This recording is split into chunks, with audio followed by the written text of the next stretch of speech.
পড়তে থাকে ইয়াজাল জালালি ওয়াল ইকরাম, আল্লাহ রাব্বুল আলামিন তার জন্য সহায় হয়ে যাবেন। 4 নম্বরে লা হাওলা ওয়ালা কুওয়াতা ইল্লা বিল্লাহ, এই দোয়াটা সব সময়ের জন্য ঠোঁটে রাখবেন, মুখে রাখবেন, পড়তেই থাকবেন, জপতেই থাকবেন, পথে ঘাটে মাঠে যেখানেই থাকেন না কেন সব সময়ের জন্য পড়তে থাকবেন। 5 নম্বরে এই দোয়াটা পড়বেন, দোয়ায়ে ইউনুস।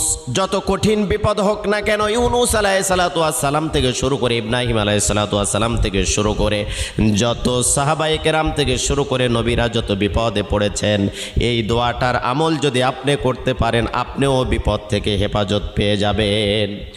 6 নম্বরে সুবহানাল্লাহ, আলহামদুলিল্লাহ, লা ইলাহা ইল্লাল্লাহু আল্লাহু আকবার, এই দোয়াটা বেশি বেশি পড়তে থাকবেন। আল্লাহ রাব্বুল আলামিন সকল কাজটা আপনার জন্য সহজ করে দিবেন। কিয়ামতের ময়দানে নেকির পাল্লাটা ওজন ভারী হয়ে যাবে।